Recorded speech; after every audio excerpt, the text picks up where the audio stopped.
Tem um casal, tem uma família que está muito ligada a nós, que não é daqui de Ribeirão Preto, é lá do Rio, que tem passado por uma situação um pouco desconfortável, porque o seu filho,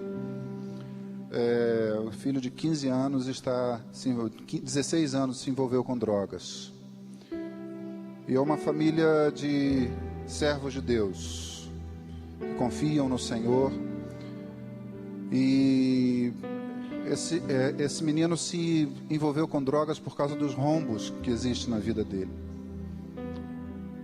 E a minha palavra, como eu falei de manhã, a minha palavra para você nessa noite, pai, que você não olhe para o seu filho como um segmento da sua vida, para ele alcançar aquilo que você não alcançou. Que você olhe para o seu filho como uma pessoa que necessita do seu carinho, da sua presença, da sua manifestação como pai. Que você se apresente a ele como alguém que pode ajudá-lo, alguém que pode fazer com que ele alcance uma vida adulta sadia, uma vida adulta que não somente agrade a Deus, mas que o torne uma pessoa realizada também.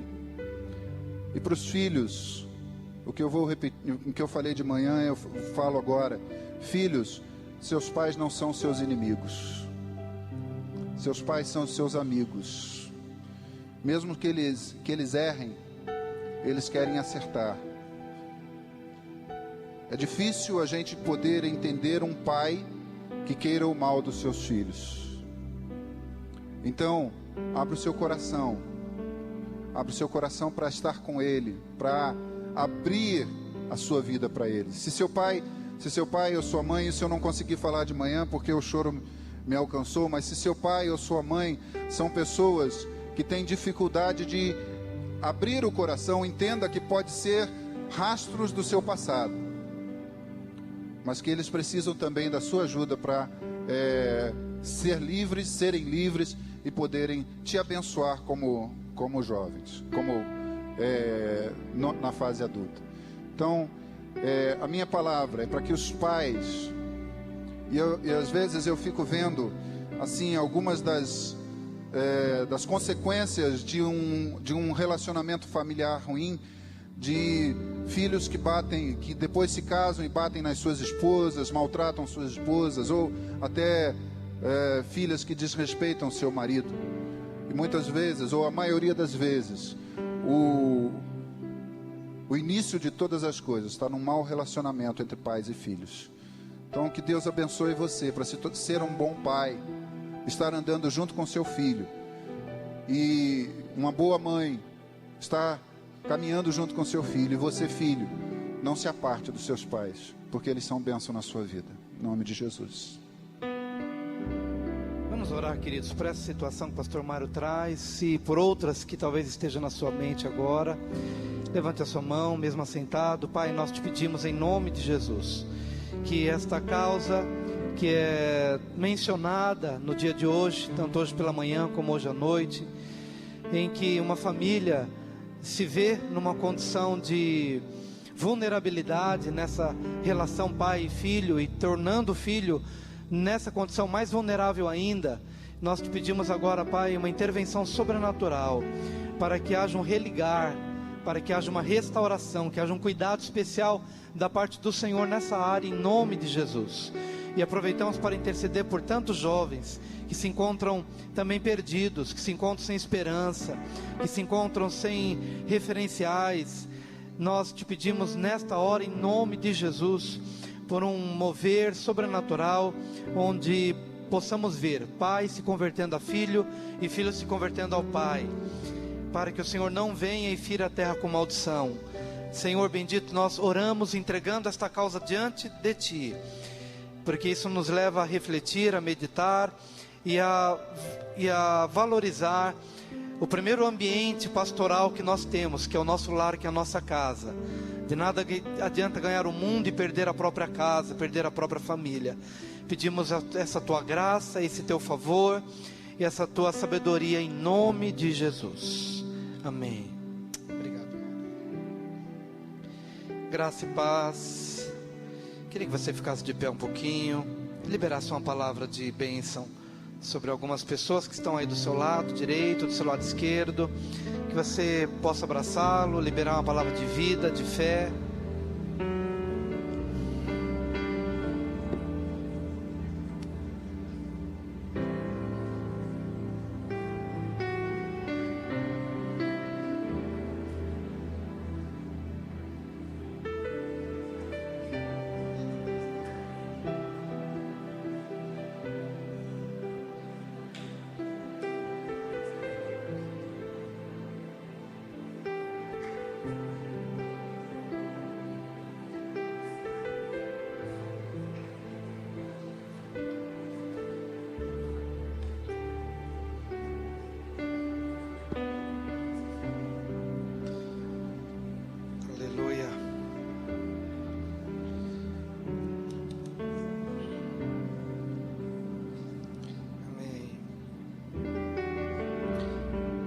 Pode se assentar, querido, depois de ter abraçado seu irmão.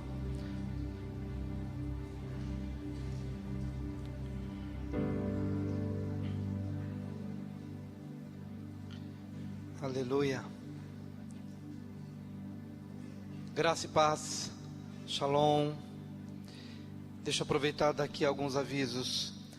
A irmã Ninfa está convocando os atalaias para uma reunião sábado, dia 23, próximo, às 16 horas, aqui nas dependências da igreja, tá bom? Maninfa convocando reunião dos atalaias, sábado, dia 23, às 16 horas, aqui na igreja. E o Adora Ribeirão, dia 28 de junho, se não me engano é quinta-feira da outra semana, às 19 horas, no Parque Maurílio Biagi. A entrada é 1 litro de leite integral ou desnatado. Estarão presentes ali os músicos, aqueles que ministram, Rafael Bittencourt, acho que muita gente conhece, Salva Sou e Saulo Martins.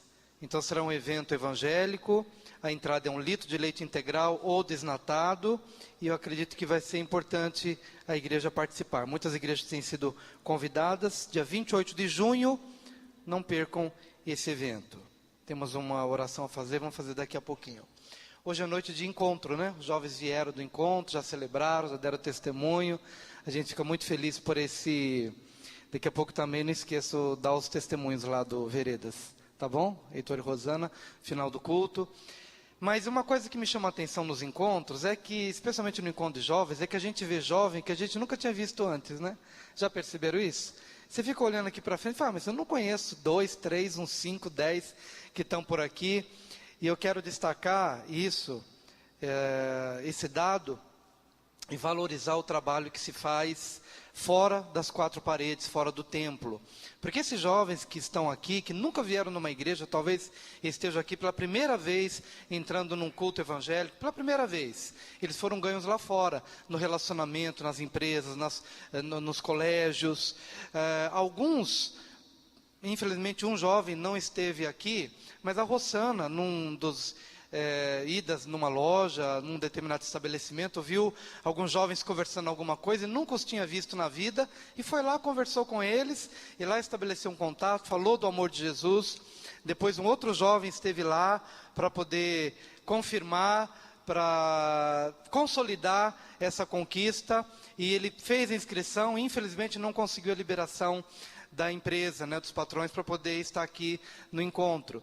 Mas eu quero apenas destacar isso, que esse trabalho que é feito fora, nas casas, nas empresas, nos colégios, é por demais importante. Vocês mudam a história da vida desses jovens. Enquanto muitos estão sendo aí aliciados, estão sendo seduzidos, também por um outro lado da maldade que os leva para os vícios, para as drogas, para as noitadas, tem um grupo de Deus, tem guerreiros de Deus que estão trabalhando por aí, para levar para o encontro, para convidar para a célula, para a igreja. Então, louvado seja o nome do Senhor.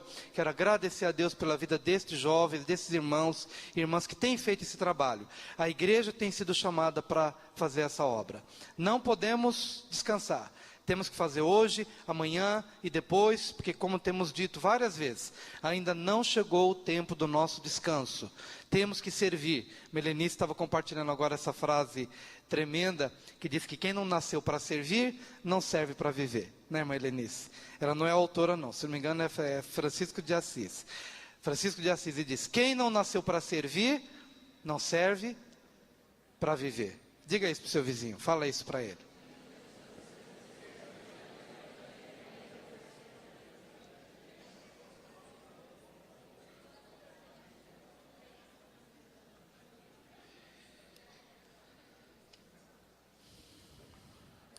Quero ler com você o texto de Jó 42, apenas 2 versículos 1 e 2. Jó 42, 1 e 2.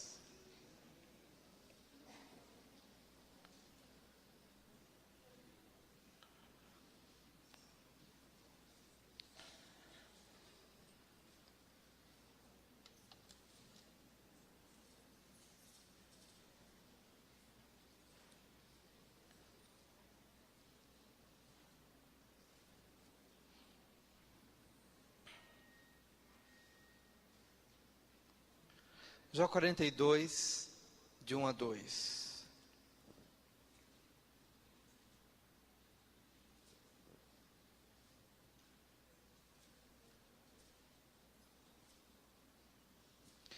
Então respondeu Jó ao Senhor: bem sei que tudo podes, e nenhum dos teus planos pode ser frustrado.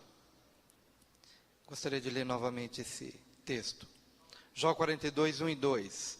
Então respondeu Jó ao Senhor. Quero que você repita após mim. Bem sei que tudo podes, e nenhum dos teus planos pode ser frustrado. Amém. Querido Pai, nós queremos mais uma vez te agradecer por essa oportunidade de ministrar ao Senhor e de cultuar ao teu nome. E a nossa expectativa é de que o Senhor se agrade deste culto. Que no lugar de, no final, procurarmos o irmão e dizer, você gostou do culto? Ah, eu gostei do culto. Que a nossa expectativa primeira seja esta, de que o Senhor se agrade desse culto. Que o Senhor que sonda os corações, que o Senhor que sonda a intenção do coração, possa realmente sair satisfeito. E como no passado, os cultos ou os sacrifícios eram recebidos com fogo, que descia do céu e o Senhor queimava o sacrifício e como sinal da tua aceitação, hoje não precisamos deste fogo visível, mas que este fogo espiritual consuma este sacrifício, como sinal de que o que apresentamos aqui, apresentamos com sinceridade, com pureza de coração, com um verdadeiro e real desejo de que teu nome seja engrandecido e somente o teu nome seja engrandecido, ninguém mais. Queremos apresentar o nosso melhor, dos nossos dons, talentos, habilidades, mas tudo isso é nada diante da tua glória, tudo isso está muito distante da beleza que se deve realmente valorar nessa noite. Eu quero que de todo o meu coração e que de todo o nosso coração possamos te apresentar aquilo que seja aceitável, aquilo que te seja agradável, para a glória do teu nome, Senhor. Vivemos ainda pela fé porque não te vemos. Mas um dia estaremos contigo na tua presença, te veremos face a face, olho no olho, e então para sempre estaremos no descanso, adorando o teu nome. Mas enquanto estamos aqui, adorando um Deus invisível, tendo de viver pela fé, muitas vezes desgastados pelas experiências, pelos contextos em que vivemos, pelas perseguições, pelas calúnias, por todas as coisas que se levantam, mas Senhor, queremos ser como Moisés, queremos nos apartar do palácio e preferir sofrer com teu povo o opróbrio de Cristo, olhando para aquele que é invisível, mas que é real. Em nome do Senhor Jesus, dá-nos cada vez mais desta seriedade de vida, desta consciência de que não estamos brincando de evangelho, mas que estamos servindo a um Deus vivo, a um Deus forte, a um Deus real, invisível, mas real. Fala-nos nesta noite, nós te pedimos em nome de Jesus. abrindo o nosso entendimento, para que a cada dia possamos viver mais, com reverência, com temor, com santidade, com coração puro, porque os limpos de coração verão ao Senhor. Nós queremos, neste momento, colocar a vida também de Célio Antônio Paro, que vai passar por uma cirurgia na próstata. Nós te pedimos esta bênção, este favor, este cuidado para com o Célio Antônio Paro, que o Senhor o guarde de todo o mal e ministre a sua vida toda a provisão necessária, bem como a todas as pessoas que se encontram acamadas, enfermas, aqueles que estão presos, aqueles que estão afastados, distanciados da tua casa, dos teus caminhos. Clamamos por eles, para que eles sejam de alguma forma impactados por tua presença, e que eles sejam visitados por tua presença, e visitados por nós, tua igreja, teu corpo. Nós assim nos colocamos à tua disposição para te servir. Fala ao nosso coração nessa noite, te pedimos, e já te adoramos, reconhecendo que o Senhor é dono de toda a glória e de todo elogio, em nome de Jesus. Amém. Aleluia. Queridos, ontem eu estava lendo o depoimento de um pastor que passou por uma experiência muito difícil, e uma experiência talvez muito até diferente daquilo que a gente imagina que isso possa acontecer na vida de um pastor. E eu aqui, enquanto compartilho esse testemunho, não quero entrar no mérito do que é certo ou do que é errado, se o que aconteceu é certo ou errado. Eu quero enfatizar apenas o sentimento dele. Esse é o meu foco, esse é o objetivo de me introduzir essa mensagem. Não justificar nada, nem dizer que é certo ou errado, mas apenas me identificar um pouquinho com o sentimento de frustração que ele teve num determinado momento. Eu posso dizer o nome dele, até porque o depoimento dele é público, está nos sites, agora faz parte também de um livro, mas é um pouco da vida do pastor Ariovaldo Ramos. Já esteve aqui em Ribeirão Preto, inclusive ministrando no evento do Conselho de Pastores. Ele é um pregador nacional, mundial, tem pregado em vários lugares, um homem chamado realmente para ministrar em muitas conferências. Mas ele compartilha um testemunho de uma experiência de divórcio que ele experimentou. Uma luta no seu casamento, cujas experiências não sabemos, não temos conhecimento que aconteceu ou deixou de acontecer, mas ele compartilha a angústia do coração dele, que o acometeu, especialmente naquele processo final, quando ele já pensou assim: bom, tudo que eu tinha que fazer, eu fiz, pelo menos na minha concepção, e fui, batalhei, e já tinha determinado no meu coração, ainda que tivesse enfrentado muitas lutas no casamento, mas a minha decisão era lutar até o fim, e lutar, e quando não tivesse mais oportunidade, ainda assim lutar.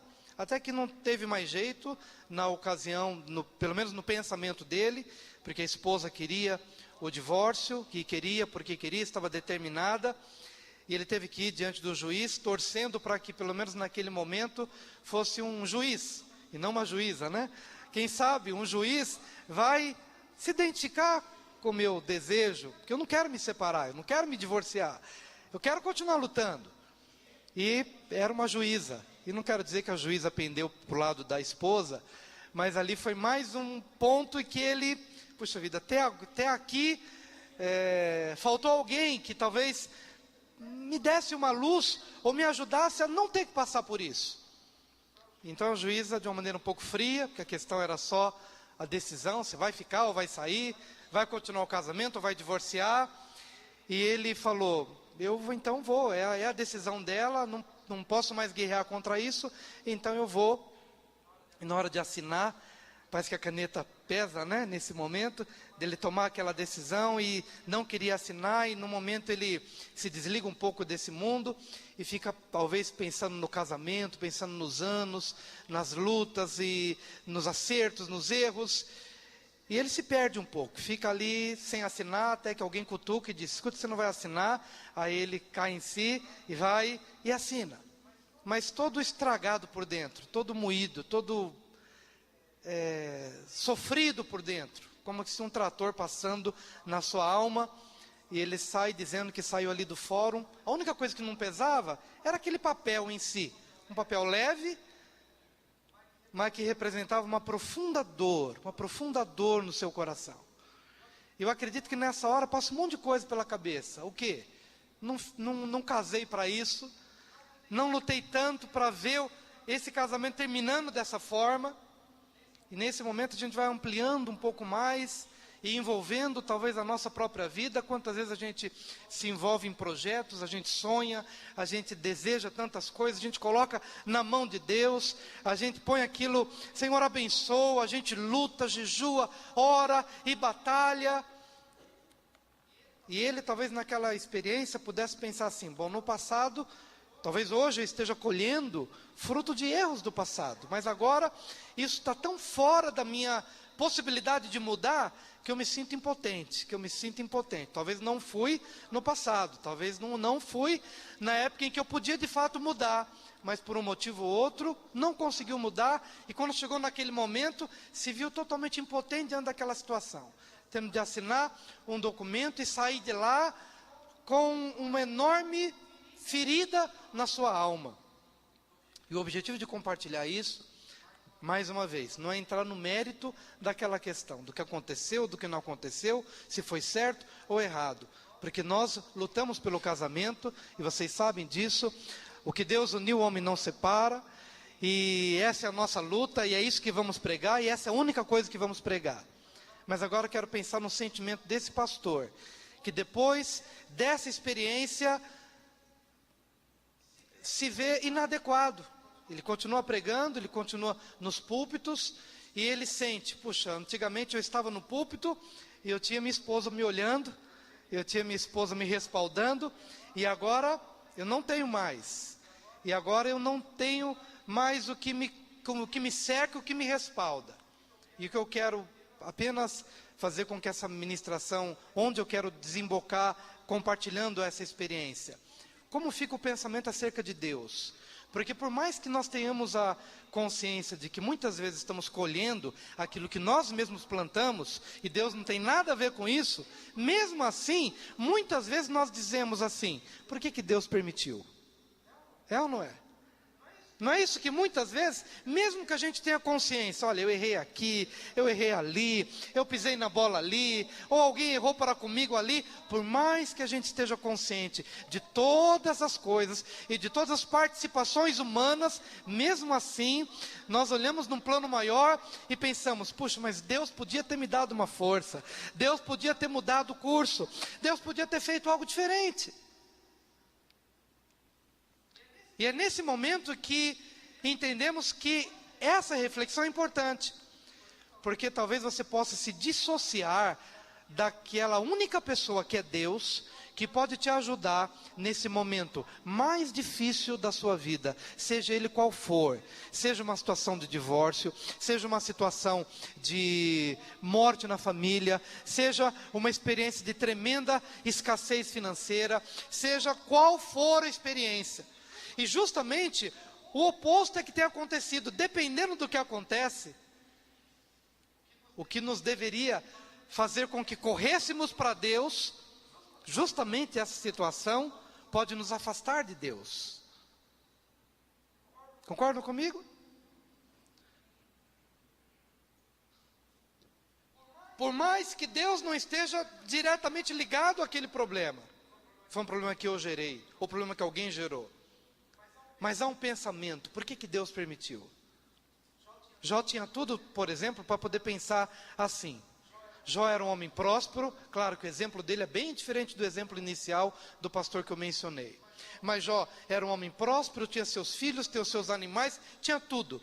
E eis que de repente vem o diabo, conversa com Deus, Deus permite que o diabo venha e toque em algumas áreas, e de repente um teto cai na cabeça de filhos, um vendaval vem e morre filho, morre animal, a prosperidade se esvai, tudo aquilo que ele tinha de uma maneira tão estável, tão tranquila na sua mão, de repente ele vê isso escorregando por entre os seus dedos, e ele pensa, por que Deus permitiu? Quem é esse Deus a quem eu sirvo? Esse Deus diante de quem eu estou, que não me socorreu, justamente nesse momento mais complicado, mais difícil da minha vida. Foi esse o pensamento de Jó. Foi justamente nessas reflexões. Por que Deus tocou? Por que Deus permitiu que meus filhos morressem? Por que Deus permitiu que os animais se fossem? Por que Deus permitiu que a prosperidade caísse? Por que Deus permitiu o desemprego? Por que Deus permitiu que uma criança nascesse com necessidades especiais? Tantos filhos nascem de uma maneira saudável. Por que o meu nasceu com essa situação? Por que essa situação aconteceu comigo? Por que este acidente? E de uma forma ou de outra, tudo, de uma forma consciente ou não, acaba desembocando em Deus. Mesmo que tenha sido erro meu em alguns momentos, ou que não tenha sido erro meu, mas por que Deus, que é o soberano Senhor do universo, permite determinadas coisas que não me favorecem, que não me ajudam? E é justamente passando por esse ciclo de reflexões, Deus começa a conversar com ele, ministra o coração de Jó, e no final de tudo, Jó chega a uma conclusão: bem sei que tudo podes, e nenhum dos teus planos pode ser frustrado. Repita após mim: bem sei que tudo podes. Queridos, qual que é o lado da onipotência divina que Jó conhecia muito bem? É fácil quando a gente chega diante de Deus e o louva e o adora, dizendo: Senhor, obrigado porque tudo podes. O Senhor pode abrir a visão aos cegos, o Senhor pode dar fala ao mudo, o Senhor pode dar audição a quem não ouve, o Senhor pode levantar o coxo, pode levantar o paralítico. Maravilha! Lidar com esse lado da onipotência divina. Quem não gostaria só de experimentar esse lado da onipotência divina? Só as coisas que podem, cura, e milagres, e provisão, e portas que se abrem. Amém? Amém, queridos? Mas nem sempre nós estamos dispostos a lidar com o outro lado da onipotência divina. Deus pode também fazer as coisas que eu não esperava que Ele fizesse. Deus pode me tirar algo que me seja precioso. Deus pode. Deus pode. Alguém podia dizer: puxa, mas Deus pode permitir que o diabo chegue diante dele, e Deus chegar para o diabo e dizer: você tem a permissão sim, de tocar nessa e nessa e nessa área da vida daquele homem. Ele é um homem temente a mim, é um homem que anda na minha presença, mas Satanás, você é meu adversário, mas você pode tocar naquela área que ele não quer que seja tocada, mas como eu sou onipotente, eu posso permitir que você faça isso, eu posso permitir que você passe por essas experiências, eu posso. E ele entendeu algo libertador acerca de Deus, que Deus tudo pode, e inclusive fazer algo que não te agrada. E por mais que isso me confronte, mas isso é libertador, porque isso me livra do medo. Sabe quando a gente tem tanto medo desse outro lado da onipotência, que a gente tem medo de conhecer a Deus na profundidade, porque a gente só quer conhecer o lado bom, aquilo que nos agrada, aquilo que nos favorece, aquilo que nos levanta, e a gente acaba tendo uma relação parcial com Deus, a gente acaba tendo uma relação 50% com Deus, mas essa relação é uma relação prisioneira, porque quando alguma coisa ruim acontece, você se dissocia de Deus e não consegue ver Deus nas situações difíceis. E quando Jó conseguiu perceber essa integralidade de Deus, não Deus 50%, que pode apenas curar, que pode apenas livrar, que pode apenas abrir portas, mas ele conheceu esse outro lado de Deus, que pode permitir, como na vida de Jó, permitir aquilo que ele permitiu. Então isto no coração dele foi algo tremendamente libertador. Porque de uma forma ou de outra nós estamos livres para conhecer a Deus e para ver a Deus em toda e qualquer situação da nossa vida. Eu não vejo Deus somente nos momentos bons. A capacidade de ver Deus nos momentos talvez mais negros e mais difíceis. Ver Deus. Conhecer a Deus. Desenvolver intimidade com Deus. desenvolver relacionamento com Deus. Em toda e qualquer situação. Mesmo nas situações em que eu não entendo. Em que humanamente falando é tão difícil ver Deus. Mas eu preciso ver Deus naquele momento. E talvez, querido, você esteja vivendo no momento da sua vida onde você mais precisa ver Deus.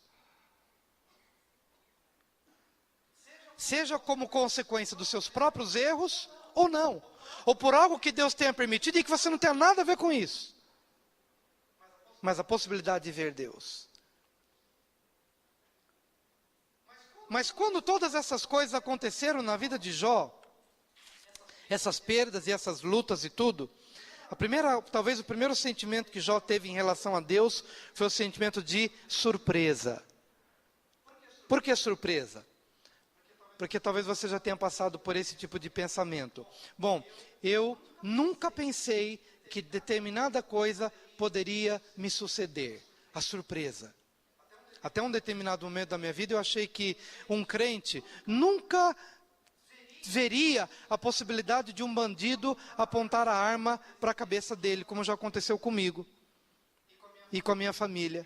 E eu pensei, meu Deus, eu estou procurando fazer o meu melhor, sou teu filho, sou teu servo, e de repente tem um homem com uma arma apontada para a minha cabeça, e entra na minha casa, e vai falando, e vai ameaçando, e vai dizendo, vou acabar com a tua vida, e vai, faz e vai embora. E a primeira coisa que a gente pensa é, nunca pensei que isso podia acontecer comigo. Surpresa. Talvez nunca pensei que eu poderia abrir as minhas despensas e não encontrar nada. Ou talvez você. Surpresa. É o primeiro impacto de uma incidência de algo que te surpreende. Eu não podia imaginar que alguém da minha casa pudesse partir da maneira como partiu. Surpresa. Primeiro é a surpresa. Primeiro é o impacto. E eu quero que você entenda como todos estes elementos têm por objetivo te dissociar de Deus no momento em que você mais precisava dele. Primeiro você fica surpreso. E depois você começa a experimentar a decepção. Primeiro é o impacto da experiência em si. E o segundo elemento é a decepção. Você começa a ficar decepcionado com Deus. Deus, confia em ti. Deus, eu não imaginei que isso pudesse acontecer. Você fica surpreso. Vem o impacto da decepção. E logo depois da decepção, você começa a ficar indignado. Talvez você já tenha passado por todas essas experiências. A surpresa, o impacto de uma notícia que não te agradou, a decepção. Depois você fica indignado. Porque na indignação a gente começa a racionalizar, né? A gente começa a dizer, puxa Deus, mas eu sou fiel. Puxa Senhor, mas eu fiz isso. Puxa Senhor, mas eu trabalhei assim. E você vem com seus argumentos, mas de alguma forma há um sentimento de indignação. E depois da indignação vem a frustração. Você começa a pensar assim, puxa, mas será que vale a pena então eu servir a Deus? Será que vale a pena eu investir na família? Será que vale a pena eu investir nas coisas que são importantes para mim? Ou nas coisas que eu acreditava? Surpresa, decepção, indignação, frustração. E depois que você fica frustrado, você entra num outro patamar mais perigoso. Você começa a se distanciar. Você se distancia de Deus. Você se distancia da sua casa. Você se distancia dos seus valores. Você se distancia da batalha. Você leva uma paulada e começa a achar que não vale mais a pena você se envolver com aquilo que era tão importante para você. Vai se distanciando e talvez o estágio último e o mais perigoso, a incredulidade, ela se estabelece no seu coração. Você fica incrédulo.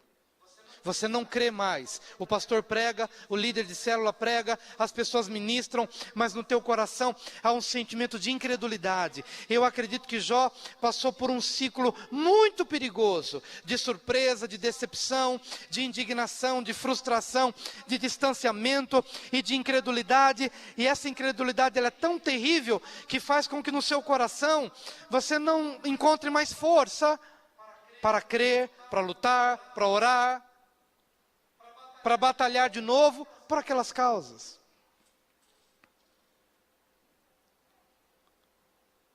Não sei se você já passou por ciclos assim, mas talvez tudo isso seja resultado de uma relação com Deus parcial, de um Deus que só faz coisas boas ou só permite coisas boas.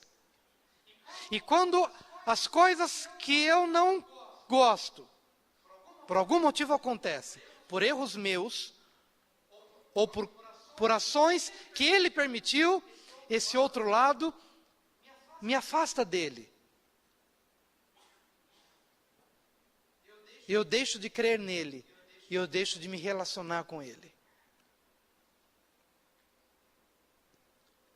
Mas quando esse outro lado me é revelado, eu sou liberto do medo. Porque, Senhor, este dia eu consagro a Ti. Consagro meus filhos, minha esposa, e vou partir para a luta, e vou fazer o meu melhor. Mas, Senhor, nas Tuas mãos está todas as coisas que estiverem no contexto da minha vida. Que eu aprenda a Te ver em cada situação. Que eu aprenda a Te amar em cada situação. Que eu aprenda a Te temer em cada situação. E que eu Te veja não só apenas nos 50% em que o Senhor revela essa onipotência que me agrada, mas que eu possa Te ver neste outro lado desta onipotência de um Deus que tudo pode e também pode tirar o meu emprego. E também pode tirar a minha vida. E também pode me degolar. E também pode, na Tua onipotência, para os Teus propósitos e para o Teu querer, tudo podes. E que eu possa aprender a lidar com essa Tua onipotência e ser livre. Querido, nós precisamos dessa liberdade. Porque quando estamos preparados somente para as coisas boas, somos escravos. Amém?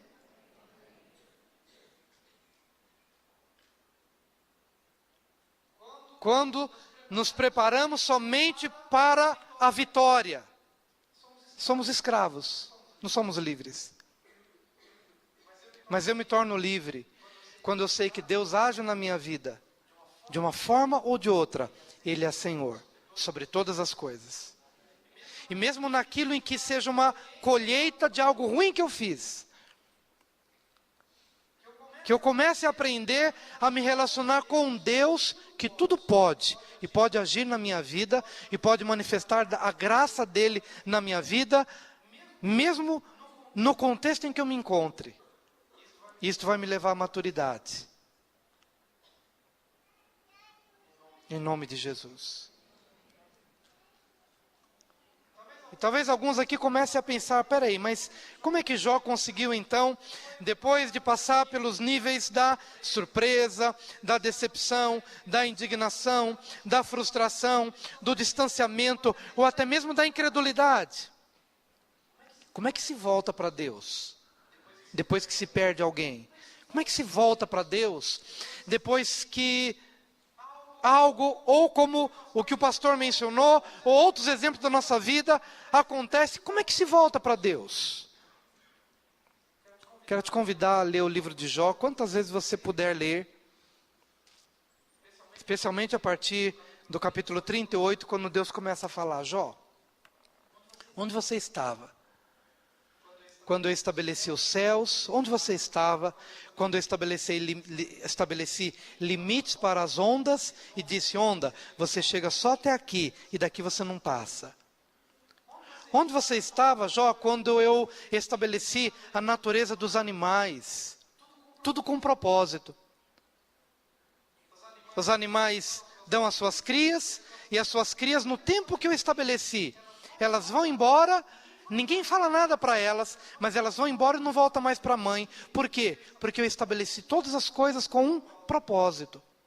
Jó, onde você estava quando eu preparei os reservatórios da neve e da saraiva, e a saraiva eu estou armazenando para aquele tempo, lá do Apocalipse, para aquele tempo determinado. Jó, onde você estava quando eu guardei a saraiva, quando eu guardei a neve, quando eu guardei o gelo, para o período determinado? Porque tudo que eu fiz, sem você saber, tudo fiz com um propósito. Tudo eu fiz com um propósito. Tudo que eu faço é milimetrado, tudo que eu faço é contado, tudo que eu faço faz parte de um plano e faz parte de um propósito maior. E mesmo quando você erra e colhe as consequências do seu erro, mesmo assim, eu sou soberano sobre a sua vida.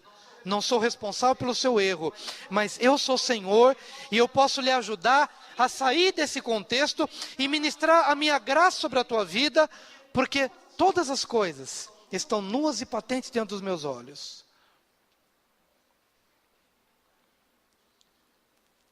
Jó,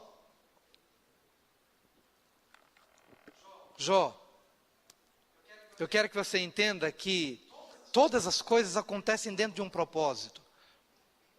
Nessa narrativa divina, ele chega à experiência do Leviatã, que era um monstro marinho, que soltava provavelmente fogo pela boca, tipo um dragão, que podia viver na terra, mas também podia viver na água.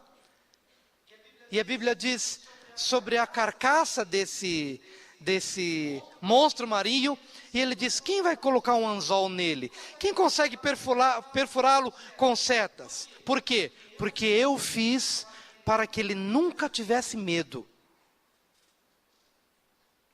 Tudo que eu fiz com um propósito.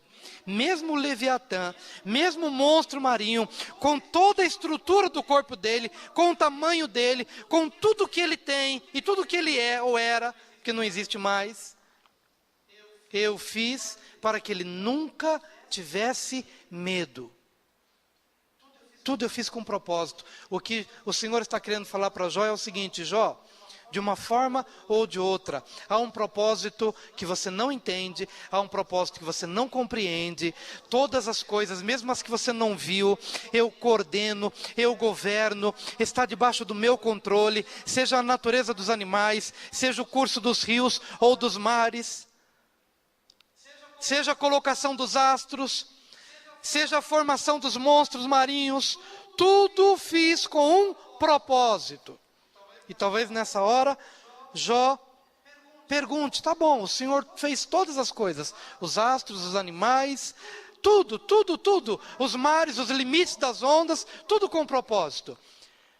Mas o que tudo isso tem a ver com o propósito para a minha vida? Qual que é o propósito para o homem? Qual que é o propósito para o homem? O que o Senhor permite que aconteça, as coisas que acontecem no entorno da nossa vida, qual o propósito? Jó mesmo menciona, na sequência deste texto bíblico: bem sei que tudo podes, e nenhum dos teus planos pode ser frustrado. Quem é aquele, como disseste, que sem conhecimento encobre o conselho? Na verdade falei do que não entendia, coisas maravilhosas demais para mim, coisas que eu não conhecia. Escuta-me, pois, havias dito, e eu falarei, eu te perguntarei, e tu me ensinarás. Eu te conhecia, só de ouvir, mas agora os meus olhos te veem. Por isso me abomino e me arrependo no pó e na cinza. Eu quero que você repita após mim: eu te conhecia só de ouvir, mas agora os meus olhos te veem. Quero que você repita de novo: eu te conhecia só de ouvir, mas agora os meus olhos te veem. Só essa última frase, vamos juntos agora. Mas agora, vamos juntos, bem juntos. Mas agora os meus olhos te veem. Amém. Enquanto o Senhor está formando um monstro marinho com um corpo terrível, soltando fumaça pela boca, com um propósito. Eu fiz para que ele nunca tenha medo. Mas para que eu te fiz, Jó? Eu não te fiz para que você nunca tenha medo. Eu não te fiz para que você nunca tenha dúvida. Eu não te fiz para que você nunca tenha perdas. Se eu fiz o Leviatã com esse propósito, a você eu não fiz com esse propósito. Mas a você, Jó, e a mim, Wilson, a você, Natan, e a todos nós, Deus nos fez com um propósito. E o propósito é para que você veja a Deus.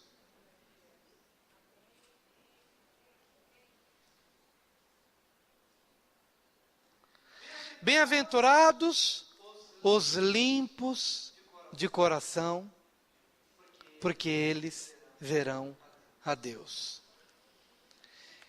No ciclo da surpresa, da decepção, da indignação, da frustração, do distanciamento e da incredulidade, nós maculamos o nosso coração e não conseguimos ver Deus. No ciclo das discórdias, dos questionamentos, das racionalizações,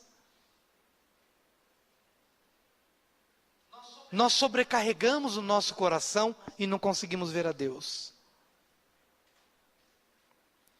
Nas nossas brigas, nos nossos relacionamentos quebrados, nas nossas indignações, nas nossas quebras de relacionamento, tornamos o nosso coração pesado, hostil.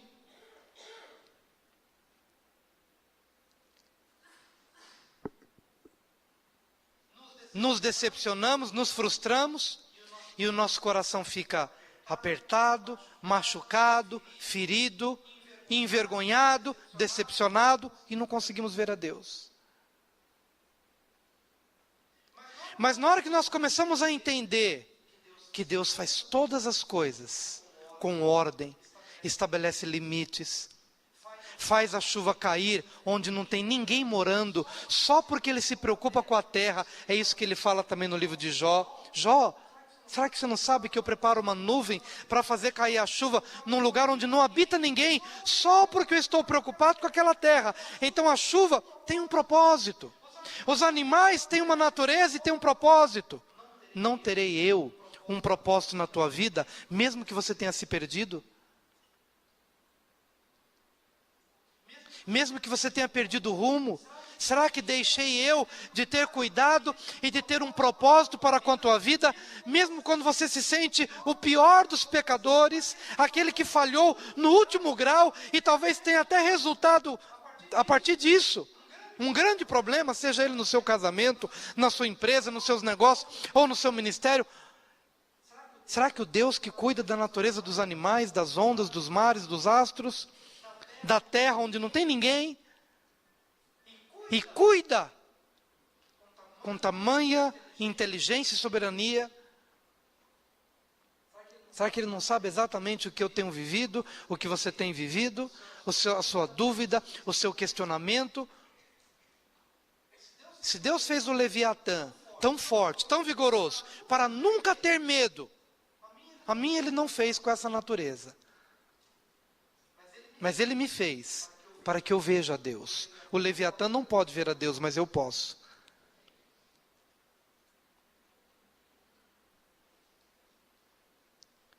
Se Deus estabeleceu todas as coisas com um propósito, a mim Ele estabeleceu um propósito. De que eu viva de tal maneira que eu possa vê-lo em cada esquina da minha vida, por mais estranha e esquisita que ela possa ser. Quando Jó entendeu isso, Senhor, agora eu estou te conhecendo nesse outro lado que não me era familiar, mas bem sei que tudo podes. E se o Senhor cumpriu o propósito na vida daquele grande monstro marinho, embora não exista mais, para que ele nunca tivesse medo, então, através de todas essas experiências que eu, Jó, passei, através das perdas, do sofrimento e da luta, bem sei que tudo podes.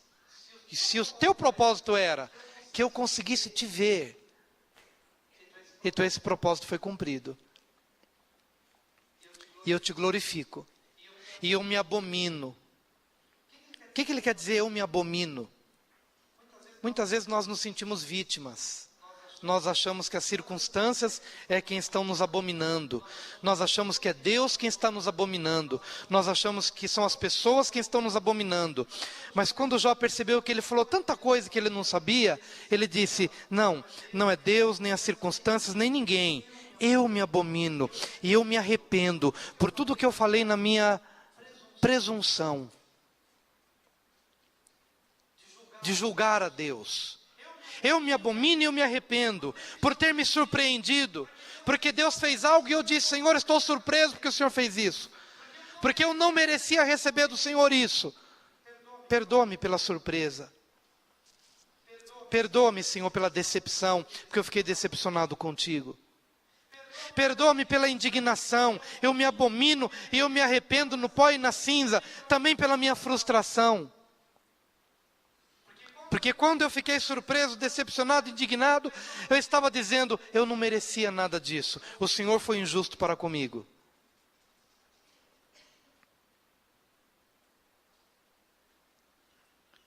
Me arrependo por ter me distanciado de Ti. E me arrependo pela minha incredulidade. Me arrependo porque eu não consegui Te ver em nenhum momento. Não consegui Te ver. Está tudo bagunçado. Está tudo muito estranho, não consigo entender nada. Mas eu me arrependo, eu me abomino e me arrependo. Mas agora, com o meu coração limpo, dos questionamentos, da revolta e de todos estes sentimentos tão confusos que abrigaram o meu coração, eu me liberto de tudo isso e com o coração limpo eu posso Te ver. Obrigado, Senhor. Obrigado, Senhor. Eu me abomino, eu me arrependo e eu Te adoro. E eu Te glorifico. E agora eu quero crescer nesse conhecimento do Senhor. Não de um Deus que apenas me favorece, mas num Deus que me tira às vezes. De um Deus que é completo nos seus propósitos. Mas se Ele tirou com propósito. Se Ele me permitiu sofrer, tinha um propósito. Se Ele não me deu, tinha um propósito. Se eu não entrei, tinha um propósito. Se aquela porta se fechou, tinha um propósito. Eu descanso. Na integralidade do teu ser, eu descanso. Querido, quantas pessoas aqui talvez não estejam no ideal que haviam programado? Você queria estar aqui com o seu marido, mas seu marido não está aqui. Você queria estar aqui com a tua esposa, mas a tua esposa não está aqui. Quantas e quantas coisas que elas não são completas na nossa percepção. E achamos que Deus está falhando em alguma coisa. Achamos que as coisas estão fora de controle. Mas é justamente nessa hora, na ausência do teu marido, veja Deus. Na ausência daquele sonho cumprido, veja Deus. No rompimento com aquele namorado a quem você tanto amava, ou namorada, veja Deus. Senhor, a relação que eu tinha contigo no passado era apenas de ouvir falar do Senhor.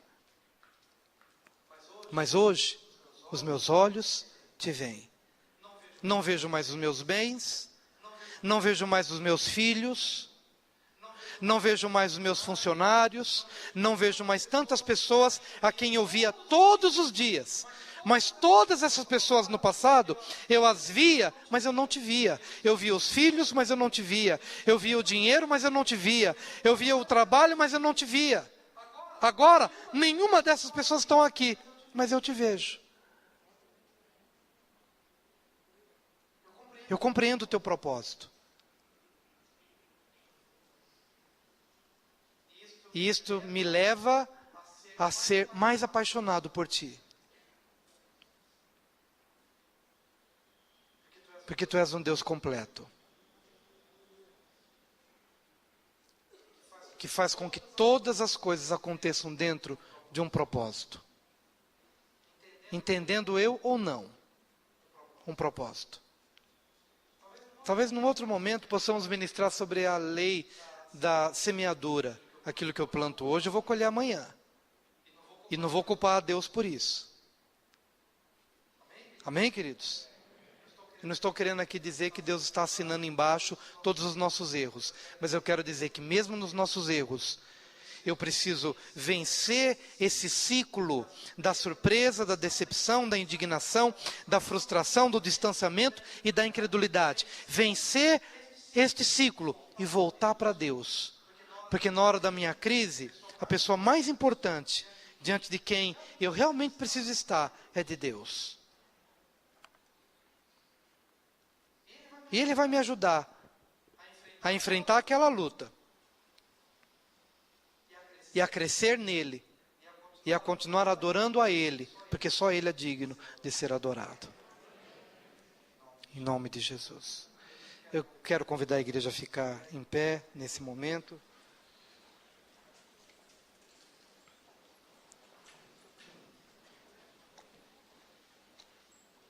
Se você se identificou com aquilo que a gente falou, tem vivido isso, já viveu isso, ou acredita que pode viver isso em algum momento, saia do seu lugar, venha aqui à frente, nós estaremos consagrando de novo a nossa vida para o Senhor.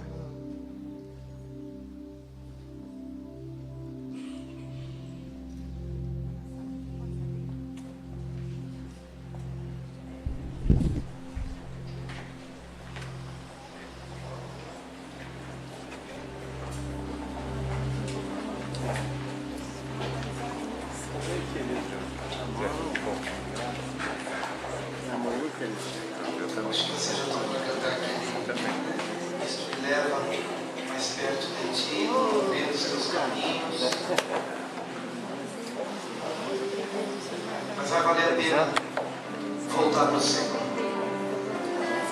Vale a pena voltar para o Senhor. Vale a pena você superar a surpresa, a decepção, a indignação, a frustração, o distanciamento, a incredulidade. Vale a pena você assimilar a dor de cada um desses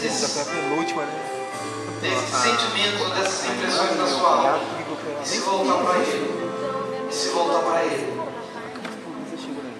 Faça destino a tua oração. Aleluia, Jesus. De Deus.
humano possa ter um lugar de aconchego na Tua presença, Senhor. Quantas vezes vem a nossa memória nossas sementes erradas que plantamos e uma colheita também desejável. E às vezes nos perguntamos: ó Deus, por que o Senhor não estendeu a mão naquela época? Por que não abriste o meu entendimento naquela época? Ou mesmo situações que não têm a ver com a lei da semeadura, mas tem a ver com coisas que estão para além da minha capacidade de escolher ou de decidir, e que muitas vezes fiquei surpreso, decepcionado, indignado, frustrado, distante e até incrédulo. Mas hoje, ó Deus, eu quero me arrepender, eu quero eu mesmo me abominar. Não é a circunstância que está me abominando, nem Deus que está me abominando, mas eu mesmo, por ter pensado que não devia, por ter falado que não deveria falar. Mas, ó Deus, Tu és Senhor, Tu és soberano, Tu sabes do que eu necessito, Tu sabes como me conduzir ao lugar da revelação, ao lugar do entendimento. Quero colocar a minha vida diante de Ti.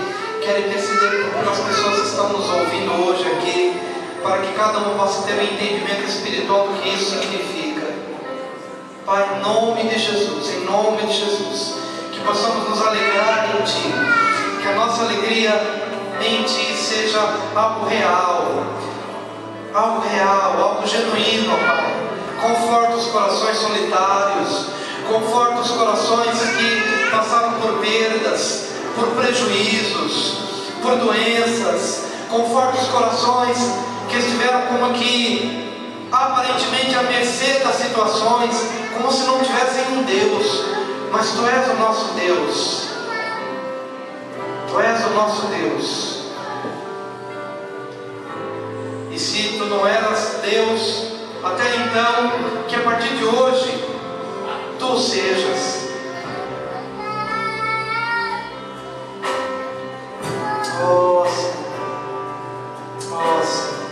Nossa. Eu pedi para cantar esse hino, porque esse hino foi cantado num velório de um bebezinho de 4 meses, netinha de um pastor muito amado aqui na nossa cidade. E os pais, quando estavam ali diante daquele corpinho, eles não conseguiam entender. Por que, Senhor? Por que, Senhor? Por que, Senhor? Veio a surpresa, veio a decepção, veio a indignação, veio a frustração, veio o distanciamento e talvez até a incredulidade. Por que, Senhor? Por que, Senhor? Por que, Senhor? Mas o Senhor, que tem estabelecido todas as coisas de uma maneira tão inteligente, tão soberana, Ele sabe. Eu não sei, mas Ele sabe. E enquanto a família levava o corpinho daquela criança, esse hino começou a ser cantado, tributando ao Senhor louvor, a glória, a adoração, por aquilo que eu entendo e por aquilo que eu não entendo. Mas Ele vai continuar sendo o Senhor. Se ao Leviatã Deus fez para que ele nunca temesse, a mim Ele faz e a você Ele faz para que você o veja. Veja Deus. Vamos cantar de novo esse hino. Aleluia, Jesus. Aleluia, Jesus. Oh, Jesus. Tirarei a minha canção, doces palavras te darei, sustentar.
caminho que nos leva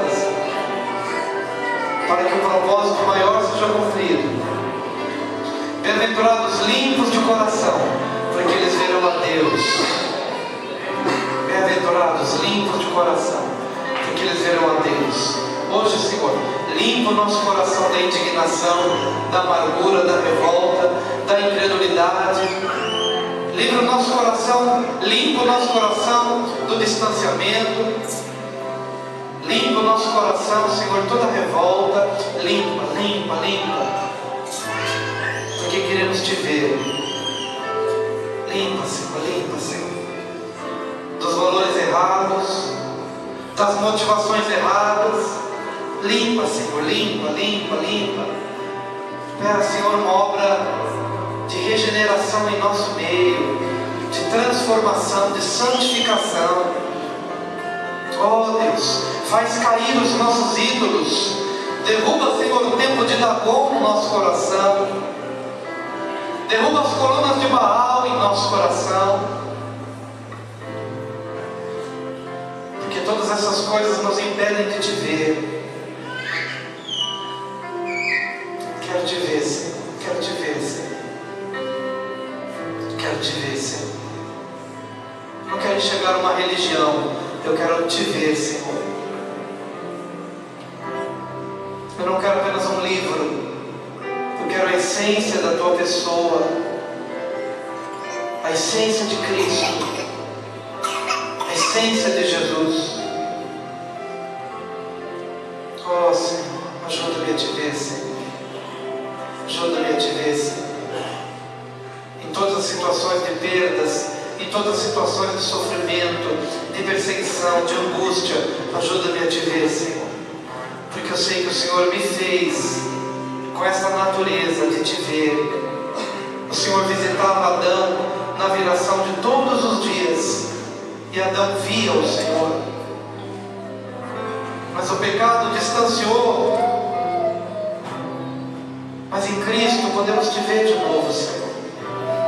Abençoa os relacionamentos conjugais aqui, para que sejam relacionamentos saudáveis, de harmonia, de amor, para que não haja coração pesado e amargurado, porque o casal precisa te ver. Abençoa, Pai, nossos filhos, para que eles te temam, não por pressão nossa, e se porventura temos sido instrumentos de pressão, e não de companheirismo, e não de disciplina, e não de amor, mas de pressão religiosa, perdoa-nos, ó Pai.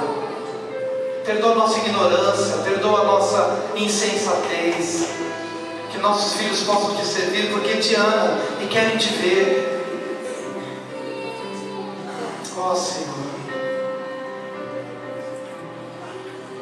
tanta coisa que nós não entendemos, que ainda não compreendemos, mas descansamos na tua soberania. Não compreendo os teus caminhos, mas eu te darei a minha canção.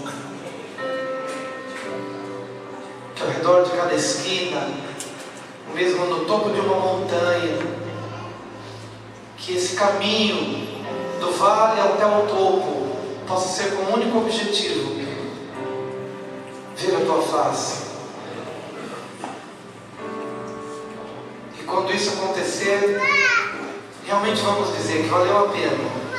Valeu a pena ter perdido alguma coisa, valeu a pena ter sofrido, valeu a pena ter sido caluniado, valeu a pena passar por apertos, valeu a pena passar por angústias momentâneas, valeu a pena, porque se tudo isso contribuiu para que eu te visse, valeu a pena. De que adianta ter tudo e não te ver? E não te ver. Eu quero te ver, Senhor. Quero te ver, Senhor. Quero te ver, Senhor. Em cada novo momento da minha vida, quero te ver, Senhor. Segura na minha mão. Caminha comigo, caminha com os teus servos. Caminha com essas famílias aqui que estão aqui chorando na tua presença, que estão buscando a tua face. Toma os jovens nas tuas mãos, que eles te vejam, que eles te vejam, que eles te vejam. Você quer orar com uma pessoa que está do seu lado? Seus irmãos querem da intercessão, os líderes querem orar, abençoando as vidas. Fique à vontade nessa hora, mas também fica livre se você quiser ficar sozinho. Deixa Deus fazer ainda na sua vida aquilo que Ele quer fazer. Aleluia, Jesus. Aleluia, Pai. Aleluia. Quero fazer aqui um convite. Enquanto as pessoas estão orando umas pelas outras, eu quero aqui fazer um convite. Você que está nos visitando hoje, sentiu Jesus Cristo falar com você, saiba que Ele está te convidando para te dar um novo coração. Ele está te convidando para perdoar os seus pecados e para escrever o seu nome lá no livro da vida. Porque essa nossa vida aqui passa e um dia estaremos na eternidade. Mas somente aqueles cujos nomes estiverem escritos no livro da vida e que estarão com Ele por toda a eternidade. Mas hoje, se você se arrepende, se você hoje está arrependido dos seus pecados e de viver no controle da sua vida, hoje Jesus quer te receber, Ele quer te perdoar, Ele quer te dar uma nova vida. Se você hoje quer entregar seu coração para Jesus, como nós já fizemos isso muitos anos atrás, mas hoje é o teu dia. Se esse é o teu desejo, levante a sua mão, porque eu quero orar com você. Amém. Veja a tua mão, jovem. Há mais alguém que está dizendo, veja a tua mão, veja a tua mão. Há mais alguém, veja a sua mão, glória a Deus por isso. Há mais alguém que está dizendo, eu quero Jesus na minha vida, eu quero ver o Senhor na minha vida, eu quero receber Jesus Cristo como meu Senhor, meu Salvador pessoal. Você que está levantando a sua mão, por favor, dá um pulinho aqui na frente. Quero fazer uma oração por você. Quero louvar a Deus pela sua coragem de levantar a sua mão em público, de manifestar o seu desejo de conhecer Jesus como teu Senhor. Quero te agradecer por isso, por essa coragem, por essa ousadia. Glorificar a Deus por isso. Pedir que o Senhor hoje mude o seu coração, te dê um novo nome, te dê uma nova identidade, perdoe os seus pecados. Se há mais alguém, você pode sair do seu lugar, você pode chegar aqui. A igreja vai nos ajudar nesse momento de oração. Eu quero te convidar, você que veio aqui à frente, quero te convidar a repetir a oração que eu vou fazer e a igreja vai nos ajudar nessa oração. Senhor Jesus, eu te reconheço